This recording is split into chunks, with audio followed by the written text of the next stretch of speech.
بسم اللہ الرحمن الرحیم۔ السلام علیکم ورحمۃ وبرکاتہ۔ ناظرین، امید کرتا ہوں آپ سب لوگ خیر و عافیت سے ہوں گے۔ ناظرین، آج کی اس ویڈیو میں ہم بہت ہی اہم اور نہایت ہی شاندار قرآنی واقعہ آپ کے گوش گزار کرنے والے ہیں، اور اسی واقعہ کی وجہ سے قرآن مجید کی اس سورہ کا نام سورہ بقرہ رکھا گیا ہے۔ اس کا واقعہ یہ ہے کہ بنی اسرائیل میں ایک بہت ہی نیک اور صالح بزرگ تھے، اور ان کا ایک ہی بچہ تھا جو نابالغ تھا، اور ان کے پاس فقط ایک گائے کی بچھیا تھی۔ اس بزرگ نے اپنی وفات کے قریب اس بچھیا کو جنگل میں لے جا کر ایک جھاڑی کے پاس یہ کہہ کر چھوڑ دیا کہ اے اللہ پاک، میں اس بچھیا کو اس وقت تک آپ کی امانت میں دیتا ہوں کہ میرا بچہ بالغ ہو جائے۔ اس کے بعد اس بزرگ کی وفات ہو گئی، اور بچیا چند ہی دنوں میں بڑی ہو کر درمیانی عمر کی ہو گئی، اور بچہ جوان ہو کر اپنی ماں کا بہت ہی فرما بردار اور انتہائی نیکوکار ہوا۔ اس نے اپنی رات کو 3 حصوں میں تقسیم کر رکھا تھا۔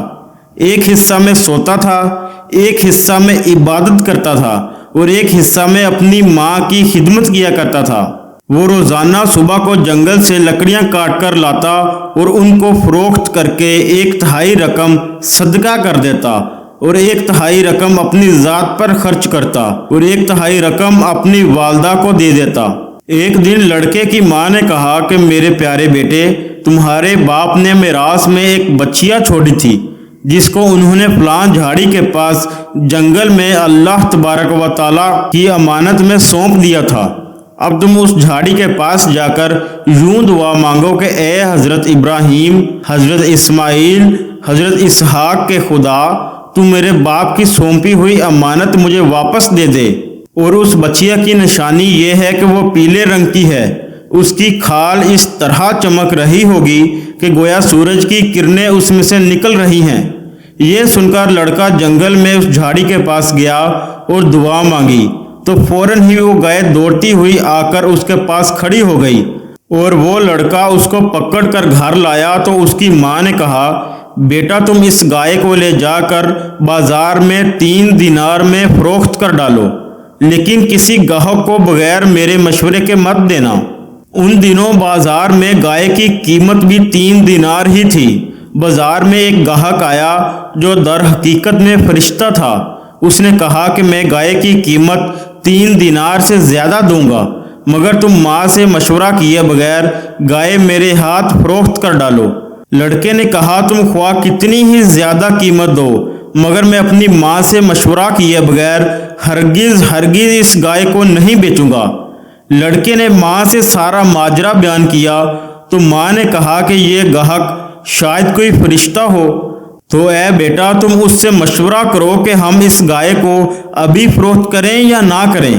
چنانچہ اس لڑکے نے بازار میں جب اس گاہک سے مشورہ کیا تو اس نے کہا کہ ابھی تم اس گائے کو فروخت نہ کرو، آئندہ اس گائے کو حضرت موسیٰ علیہ السلام کے لوگ خریدیں گے، تو تم اس گائے کے چمڑے میں سونا بھر کر اس کی قیمت طلب کرنا، تو وہ لوگ اتنی ہی قیمت دے کر خریدیں گے۔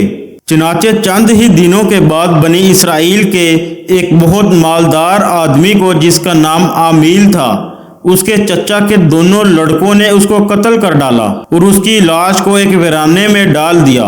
صبح ہوتے ہی قاتل کی تلاش شروع کر دی، مگر جب کوئی سراغ نہ ملا تو کچھ لوگ حضرت موسیٰ علیہ السلام کی خدمت میں حاضر ہوئے اور قاتل کا پتہ پوچھا۔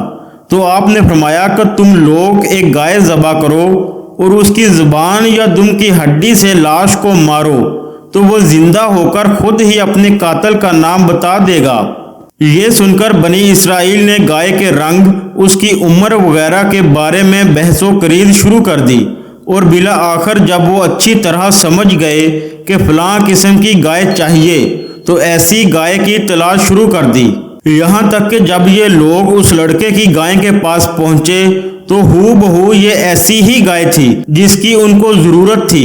چنانچہ ان لوگوں نے گائے کو اس کے چمڑے میں بھر کر سونا اس کی قیمت دے کر خریدا، اور ذبح کر کے اس کی زبان یا دم کی ہڈی سے مقتول کی لاش کو مارا، تو وہ زندہ ہو کر بول اٹھا کہ میرے قاتل میرے چچا کے دونوں لڑکے ہیں جنہوں نے میرے مال کے لالچ میں مجھ کو قتل کر دیا ہے۔ یہ بتا کر وہ پھر مر گیا۔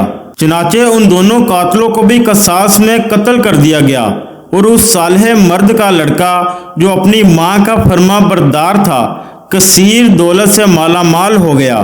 ناظرین محترم، اس پورے واقعہ کو قرآن مجید کی مقدس آیتوں میں اس طرح بیان فرمایا گیا ہے جس کا ترجمہ یوں ہے: اور جب حضرت موسیٰ علیہ السلام نے اپنی قوم سے فرمایا خدا تمہیں حکم دیتا ہے کہ ایک گائے ذبح کرو، بولے کہ آپ ہمیں مسخرہ بناتے ہیں۔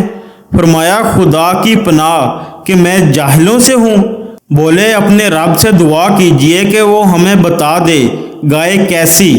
کہا وہ فرماتا ہے کہ وہ ایک گائے ہے، نہ بوڑھی اور نہ اوسر، بلکہ ان دونوں کے بیچ میں، تو کرو جس کا تمہیں حکم ہوتا ہے۔ بولے اپنے رب سے دعا کیجئے ہمیں بتا دے اس کا رنگ کیا ہے۔ کہا وہ فرماتا ہے کہ وہ ایک پیلی گائے ہے جس کی رنگت دیکھنے والوں کو خوشی دیتی ہے۔ بولے اپنے رب سے دعا کیجئے کہ ہمارے لیے صاف بیان کرے وہ گائے کیسی ہے، بے شک گائیوں میں ہم کو شبہ پڑ گیا، اور اللہ چاہے تو ہم راہ پا جائیں گے۔ کہا وہ فرماتا ہے کہ وہ ایک گائے ہے جس سے خدمت نہیں لی جاتی کہ زمین جوتے اور نہ کھیتی کو پانی دے، بے عیب ہے جس میں کوئی داغ نہیں۔ بولے اب آپ ٹھیک بات لائے تو اسے ذبح کیا، اور ذبح کرتے معلوم نہ ہوتے تھے، اور جب تم نے ایک خون کیا تو ایک دوسرے پر اس کی تہمت ڈالنے لگے، اور اللہ کو ظاہر کرنا تھا جو تم چھپاتے تھے۔ تو ہم نے فرمایا اس مقتول کو اس گائے کا ایک ٹکڑا مارو، اللہ یوں ہی مردے جلائے گا اور تمہیں اپنی نشانیاں دکھاتا ہے کہ کہیں تمہیں عقل ہو۔ ناظرین محترم، اس واقعہ سے بہت سی عبرت انگیز اور نصیحت خیز باتیں اور احکامات معلوم ہوتے ہیں، جن میں سے چند ایک نصیحتیں آپ کی خدمت میں گوش گزار کرتے ہیں۔ ناظرین محترم، خدا کے نیک بندوں کے چھوڑے ہوئے مال میں بڑی خیر و برکت ہوتی ہے۔ دیکھ لیں کہ اس صالح مرد نے صرف ایک بچیا چھوڑ کر وفات پائی تھی، مگر اللہ تبارک و تعالیٰ نے اس میں اتنی برکت عطا فرمائی کہ ان کے وارثوں کو اس ایک بچیا کے ذریعے بے شمار دولت مل گئی۔ اس صالح مرد نے اولاد پر شفقت کرتے ہوئے بچیا کو اللہ تبارک و تعالیٰ کی امانت میں سونپا تھا، تو اس سے معلوم ہوا کہ اولاد پر شفقت رکھنا اور اولاد کے لیے کچھ مال چھوڑ جانا یہ اللہ والوں کا طریقہ ہے۔ ناظرین محترم، ماں باپ کی فرما برداری اور خدمت گزاری کرنے والوں کو اللہ تبارک و تعالی غیب سے بے شمار رزق کا سامان عطا فرماتا ہے۔ دیکھ لیں کہ اس یتیم لڑکے کو ماں کی خدمت اور فرما برداری کی بدولت اللہ تبارک و تعالی نے کس قدر صاحب مال اور خوشحال بنا دیا۔ خداوند قدوس کے احکام میں بحث اور قید کرنا مصیبتوں کا سبب ہوا کرتا ہے۔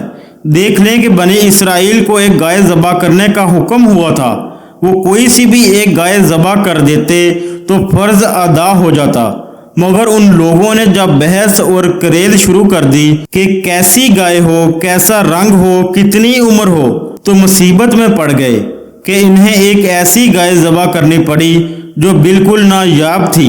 اس لیے اس کی قیمت اتنی زیادہ ادا کرنی پڑی کہ دنیا میں کسی گائے کی اتنی قیمت نہ ہوئی، نہ آئندہ ہونے کی امید ہے۔ ناظرین محترم، جو اپنا مال اللہ تبارک و تعالیٰ کی امانت میں سونپ دے تو اللہ تبارک و تعالیٰ اس کی حفاظت فرماتا ہے اور اس میں بے حساب خیر و برکت عطا فرما دیتا ہے۔ اور اس کے علاوہ جو اپنے اہل و عیال کو اللہ تبارک و تعالیٰ کے سپرد فرما دے تو اللہ تبارک و تعالیٰ اس کے اہل و عیال کی ایسی پرورش فرماتا ہے کہ جس کو کوئی سوچ بھی نہیں سکتا۔ اللہ اکبر۔ ناظرین محترم، امید کرتا ہوں سورہ بقرہ کے متعلق یہ معلوماتی ویڈیو آپ کو ضرور اچھی لگی ہوگی۔ اگر یہ ویڈیو اچھی لگی ہے تو اس ویڈیو کو لائک کیجئے، اور اس طرح کی مزید اسلامی معلوماتی ویڈیوز دیکھنے کے لیے ہمارے اس چینل کو سبسکرائب کر لیجئے تاکہ ہر نئی آنے والی ویڈیو آپ تک بر وقت پہنچ سکے۔ کومنٹ سیکشن میں اپنی رائے کا اظہار بھی ضرور کیا کریں۔ ملتے ہیں اگلی ویڈیو میں، تب تک کے لیے اللہ حافظ۔